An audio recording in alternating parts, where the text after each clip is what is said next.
Virtual राजनीति के फायदे तो हैं, पर खतरे भी बहुत हैं। कोरोना की दूसरी लहर में कई नेताओं ने क्षेत्र में दमदार उपस्थिति दर्ज कराई।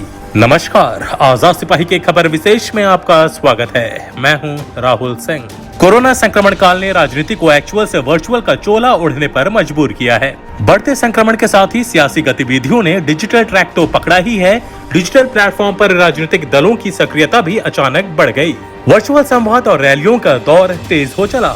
इससे विभिन्न राजनीतिक दलों और उनके नेताओं को सहूलियत तो हुई है, पर इसके खतरे भी बहुत हैं। वर्चुअल होने का सबसे बड़ा खतरा तो यह है कि इससे राजनीति और राजनेता जनता से कटने लगते हैं, और जनता से कटना राजनीति और राजनेताओं के लिए अपनी जड़ों से कटने से कम नहीं है। कोरोना काल में राजनीतिक दलों और नेताओं के वर्चुअल होने के संभावित खतरों और फायदों के साथ क्षेत्र में अपनी दमदार उपस्थिति से नई उम्मीद जगाने वाले नेताओं के कार्यों को रेखांकित करती दयानंद राय की रिपोर्ट। वाकया 30 मई का है।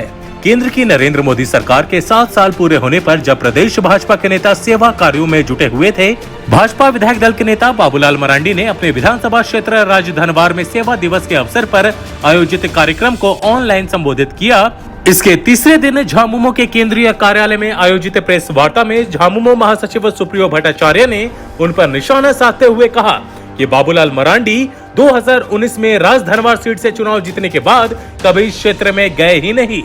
सुप्रियो भट्टाचार्य के बाबूलाल मरांडी पर लगाए आरोपों में कितनी सच्चाई है यह तो वही जाने, पर बाबूलाल मरांडी अकेले नहीं हैं जो कोरोना काल में एक्चुअल के साथ वर्चुअल उपस्थिति से अपनी राजनीति साध रहे हों।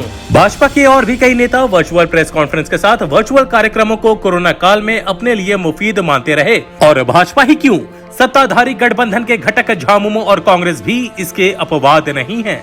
कोरोना संक्रमण की दूसरी लहर ने जिस तरह हजारों लोगों को अपनी जान गंवाने पर मजबूर किया, उसके बाद राजनेताओं और राजनीतिक दलों के लिए वर्चुअल राजनीति एक तरह से मजबूरी बनती चली गई। हालांकि पहली लहर से ही राजनेताओं और राजनीति के क्रियाकलाप और संवाद की शैली बदलने लगी थी। 2 गज की दूरी, मास्क है जरूरी का नारा जोर पकड़ रहा था, और इसके साथ लोग घरों में सिमटने लगे थे।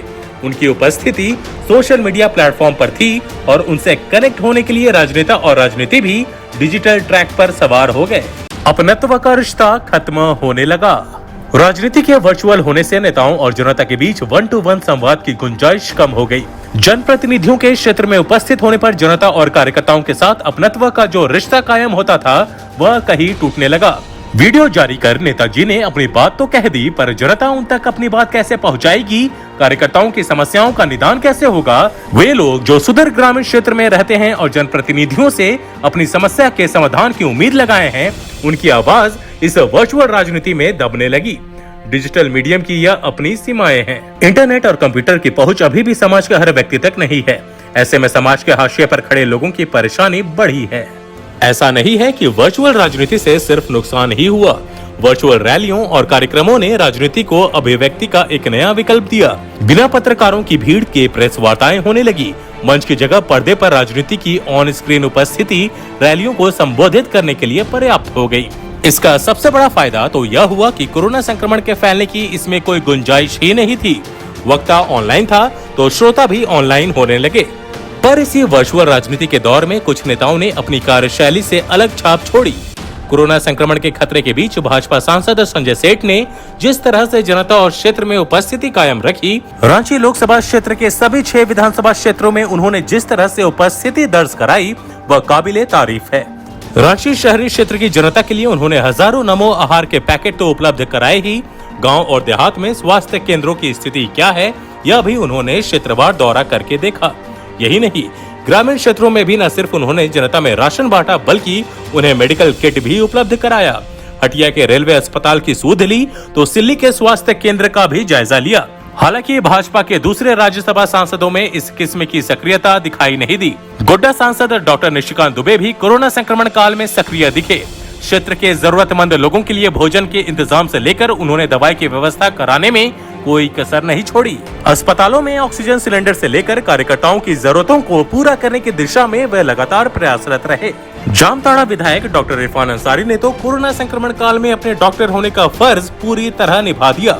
उन्होंने न सिर्फ ओपीडी चलाकर लोगों को सेवा दी, बल्कि क्षेत्र में राहत कार्य चलाया और जनता की मदद की।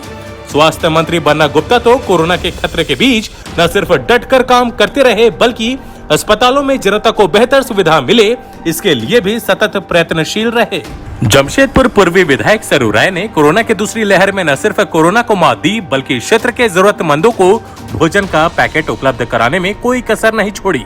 उन्होंने जनता के लिए विधायक निधि से एम्बुलेंस की व्यवस्था तो की ही, मुरहदा जलापूर्ति योजना से जुस्को का बिजली कनेक्शन दिलवाने का दायित्व भी निभाया। यह तो सिर्फ बानगी है, कई नेताओं ने शानदार काम किया। इन नेताओं की वास्तविक उपस्थिति बिना संदेह बेहद प्रभावशाली रही और इसे लंबे समय तक याद किया जाएगा। इसके विपरीत वर्चुअल माध्यमों से जनता के बीच उपस्थित होने वाले नेताओं के सामने एक बार फिर जनता से जुड़ने की चुनौती होगी, जिन्हें पूरा करना इस बार पहले जैसा आसान नहीं होगा।